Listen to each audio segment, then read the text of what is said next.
Coming up, President Biden set to nominate an ambassador to Ukraine. Former President Trump is being held in contempt, and an Olympian is taking a break to focus on her mental health. All this and more as PS News starts right now.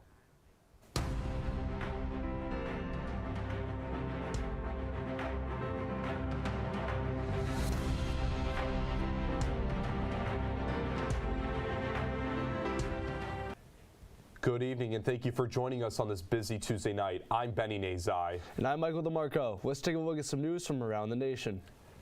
President Biden plans to nominate Bridget Brink as the U.S. ambassador to Ukraine. Brink is currently the U.S. ambassador to Slovakia and is a career member of the Senior Foreign Service. The move is a major show of support for Ukraine 2 months into Russia's invasion. The post has been without a confirmed ambassador since President Trump recalled Maria Yovanovitch in May of 2019. The formal announcement comes after Secretary of State Antony Blinken and Defense Secretary Lloyd Austin took a trip to Ukraine. The officials told Ukraine's president that the U.S. would be returning diplomats to Ukraine. For the first time, President Joe Biden plans to use his clemency powers to commute the sentences of more than 75 nonviolent drug offenders. At the White House Tuesday, Biden will also issue full pardons to 3 individuals. One of those pardons includes the first black Secret Service agent to work on a presidential detail. Witnesses in the case of Abraham Bolden Sr. later admitted to lying about the sale of a secret file.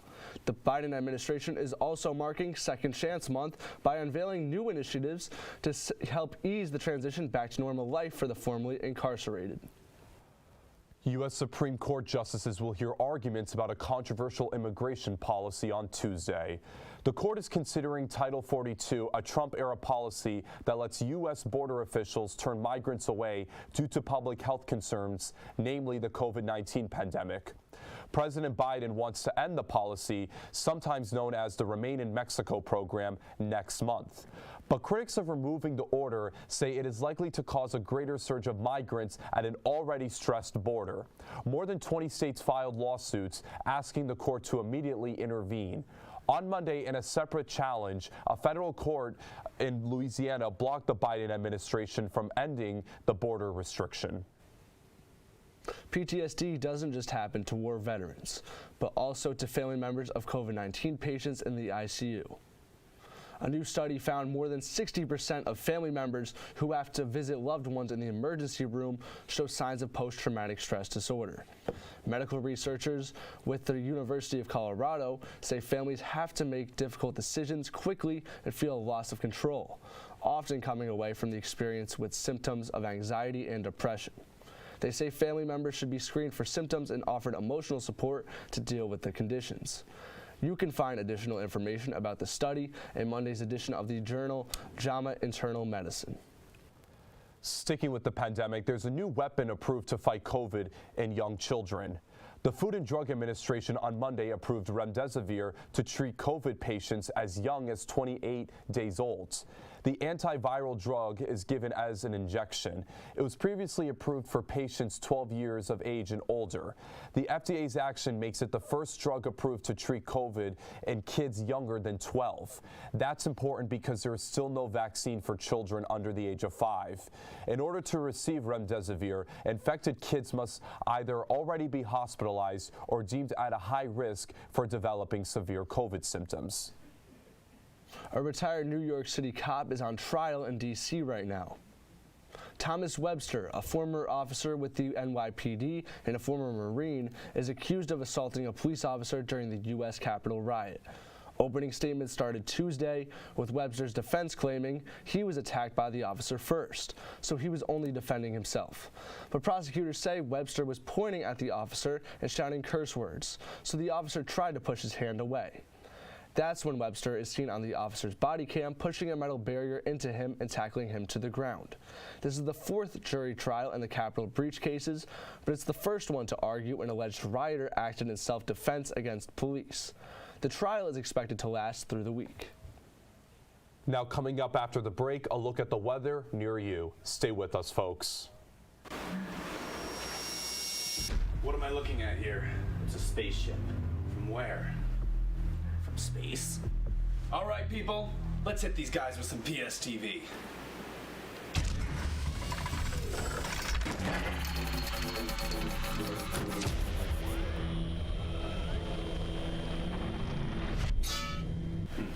Did not work. Probably because it's a TV station and not a laser. Welcome back. I'm your meteorologist, Jason Lynch. Let's take a look at the weather near you.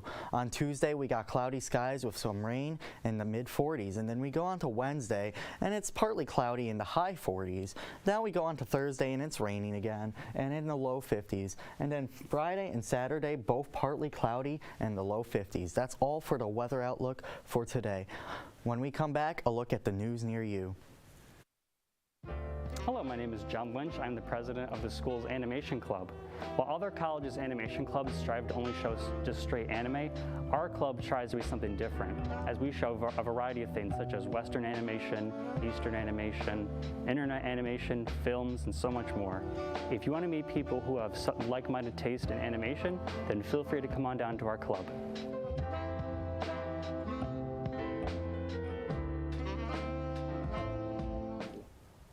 Welcome back. Let's take a look at some news closer to home.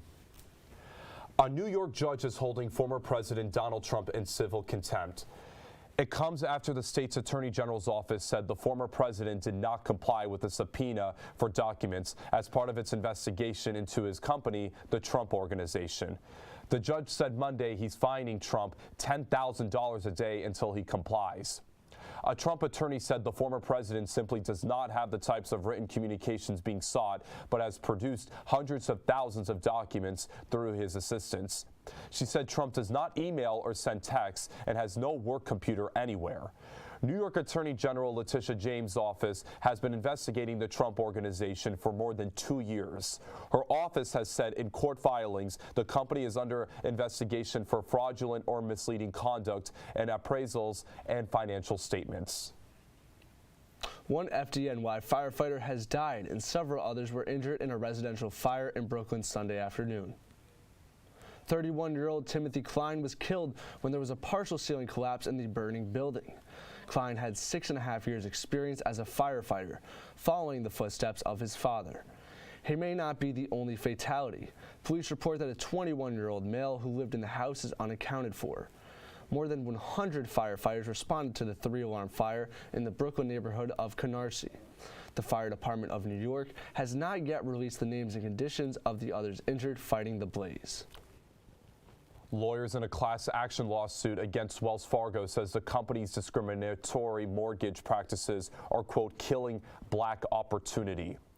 Civil rights attorney Ben Crump add lawsuits plaintiffs are calling on Wells Fargo shareholders to approve an independent racial equity audit.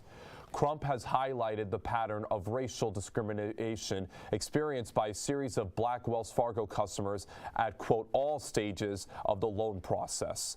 That includes predatory actions like approving higher loan rates to black customers, as well as fewer opportunities to refinance. Lawyers also urged mayors across the country to stop doing business with Wells Fargo, a step recently taken by New York City Mayor Eric Adams. Wells Fargo characterizes the lawsuit as, quote, unfounded attacks that won't stand up to scrutiny. The bank added its underwriting practices are constantly applied regardless of a customer's race or ethnicity. The group that organized a union at an Amazon warehouse in New York City has set its sights on Staten Island. Hundreds of Amazon employees at a Staten Island sorting facility held a rally in support of the union. New York Representative Alexandria Ocasio-Cortez and Vermont Senator Bernie Sanders met with workers there Sunday. Employees of the sorting facility, which is known as LDJ5, will decide whether or not to vote to join the Amazon Labor Union, or ALU. That's the name of the newly established union representing warehouse workers. Amazon has filed an appeal with the National Labor Relations Board, accusing the agency of unfairly and inappropriately facilitating the union's win. Coming up after the break, we'll toss it back to Jason for some sports highlights. Stay with us, folks.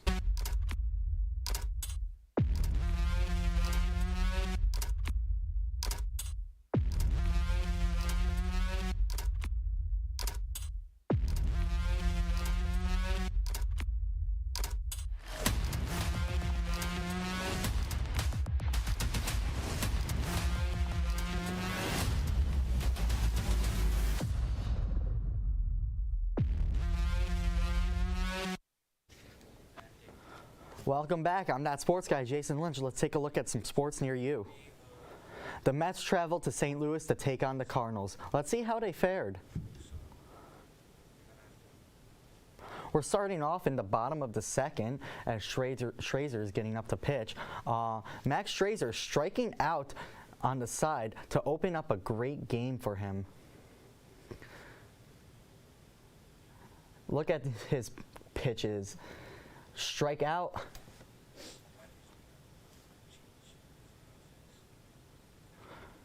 Now we're going to the bottom of the eighth as Tyler O'Neill sinks one deep to left field, but Trevor May for the RBI double to put the Cardinals up 2. Top of the ninth now, Cardinals are up 2, and there's a runner on base, and Mark Hanna reaches on the sideline in an infield single off Giovanni Gallegos, and the Mets will score off a throwing error, capitalizing on the mistake, 2-1 Cardinals. Now top of the ninth, close game here as the Cardinals with 2 runners on base, and Dominic Smith hits one to right field, and Giovanni Gallegos for the RBI double, and the Mets will go up by 1. Now top of the ninth, really close game here as the Mets with a runner on base. Brandon Rimo wants to seal the game with one deep to field and into the stands against TJ McFarland for a 2-run home run for the Mets, 5-2 Mets. Now bottom of the ninth, Cardinals' last chance to score as Edwin Diaz closes out the game though with a strikeout against Harrison Barter, and the Mets will win 5-2 in St. Louis.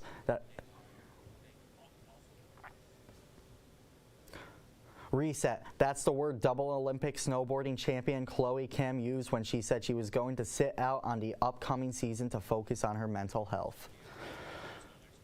The 22-year-old has a lot to be proud of. She became the youngest woman to claim an Olympic gold medal in the snowboarding when she won half pipi at the 2018 Winter Games at only 17 years old. Then she defended her title in Beijing earlier this year. Now she says she wants to just enjoy the moment, take it all in, and just take a nice relaxing break. Training and competition like that is draining, and she says she wants to focus on her mental health, then chase after a 3rd medal when she's feeling ready. The Milan Cortina Winter Olympics are set for February 2026. That's all I got for sports news. Back to the desk with Michael and Benny.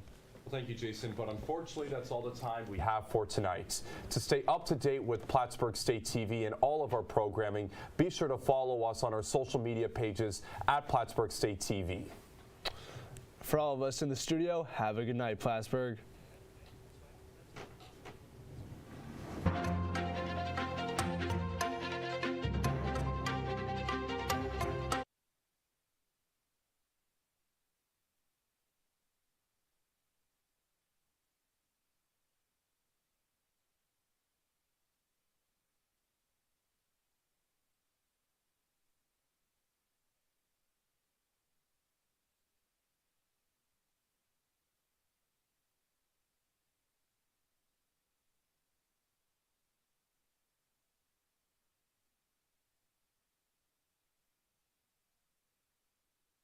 And so, I'm sorry, the Yankees should beat a team that does